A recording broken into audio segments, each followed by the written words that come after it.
Jubilito TV Official. Hey, what's up mga kabagis and kalingap? This is Jubilito TV Official at ito na naman po ang isang edisyon ng ating reaction video. Sa isang lugar sa ibayang bansa, meron tayong kasangga na tumutulong din sa kapwa na sa puso ang pagtulong itatama ang mali. OFW yung bayani na hindi pa uhuli. Saan ka man sa mundo, kakampi natin siya. Kasama ang mga maaasahang grupo niya. Makabagong bayani sa Team Koos, kabahagi katuwang ng Team Kalingap sa pagtulong sa mahirap. Alright, ngayon sa mga kabagis, Jubilito TV Official po at eto na naman po muli ang isang edisyon ng ating reaction video mga kalingap at kabagis, no? Pero bago po lahat, syempre po, mega love shoutout po muna kay Kuya Val Santos Matubang, kay Ate Edna Vlogs, Kalingap Rap, Ruel of Malalag, Kalingap Netizens, Kalingap Subscribers, Kalingap Supporters, at syempre po ang ating mga Kalingap Partners, no? Mega love shoutout po sa inyong lahat. So ito na mga kalingap at kabagis, no? For today's reaction video, gawan lang po natin ang reaction at muli po pagbibigay ng opinion dito nga po sa napahapewan nating naging live streaming po, no, ni Medit, mga kalingap at kabagis, no? Alam naman natin na itong si Medit hindi po siya proactive, no, dito po sa platform na ito, pero kung titignan po natin, meron po siyang official FB page na kung saan ay medyo maganda na rin po ang numbers of followers niya po. At dito po mga kalingap at kabagis, no, alam naman natin na beneficiaries ng Kalingap itong si Medit at ito nga po ay itinambal kay Kalingap Dan.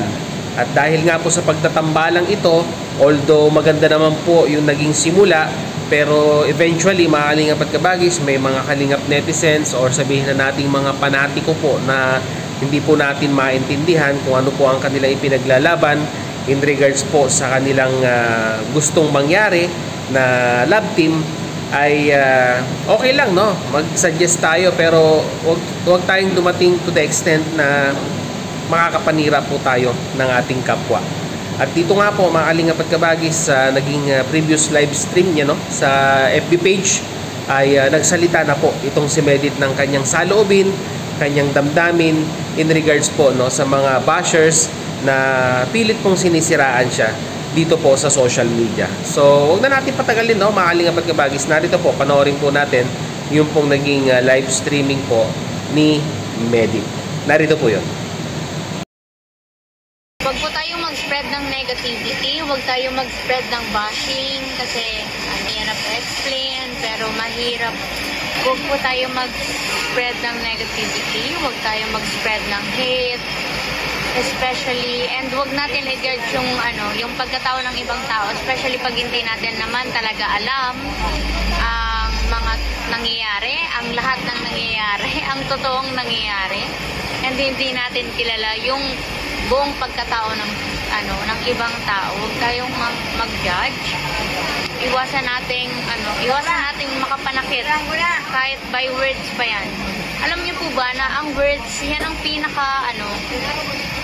pinaka-worst na pananakit na pwede mong magawa sa ibang tao. Kasi yung pag nasaktan mo yung ibang tao na tinapik mo, pinalo mo, ilang minuto lang mawawala na yan eh. Pero yung mga words na bibitawan natin, yan yung mga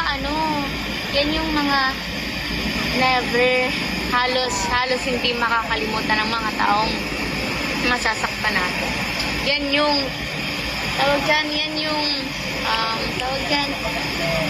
mas matulis pa yan sa kutsilyo. Like, grabe. Kaya iwasan natin na manakit kahit by words pa yan.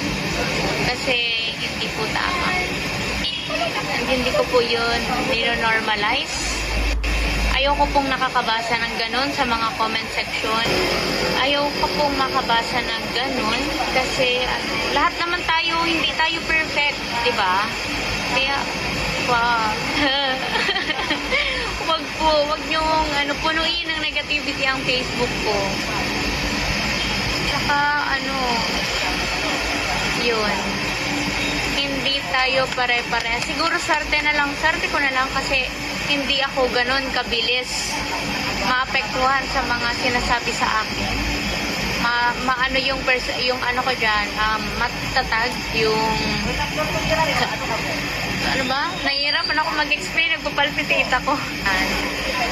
Medyo ano po ako, medyo hindi po ako masyadong sensitive sa mga ganyang ano, na pangbabash or anything na negative na sasabihin sa akin. Especially pag alam ko naman sa sarili ko na hindi yun totoo at wala akong ginagawa. Hindi ko yun ginawa, hindi ako yun. So, hindi ako ganun naapektuhan. At hindi din lahat may ganung personality. So, yan. Iwasan po natin ang mang-bash. Iwasan natin ang makapanakit. Kahit by words pa yan. Minsan iniisip natin na ano, salita lang naman yun. Hindi yun ganun kalalim.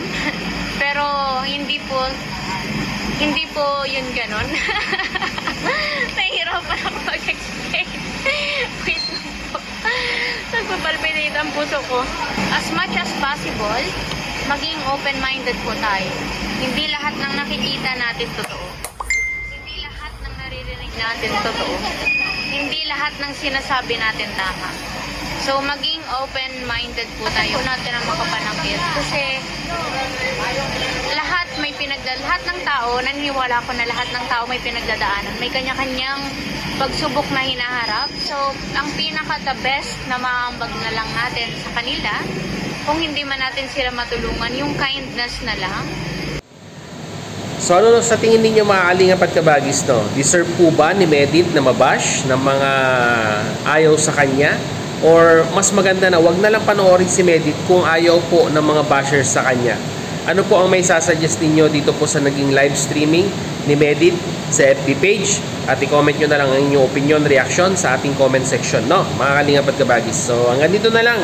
Maraming salamat. Once again, this is Jubilito TV Official, member of Team Koos at ng Karepa Year 2024. As I always say mga kalingap at kabagis, peace, God first. God bless po.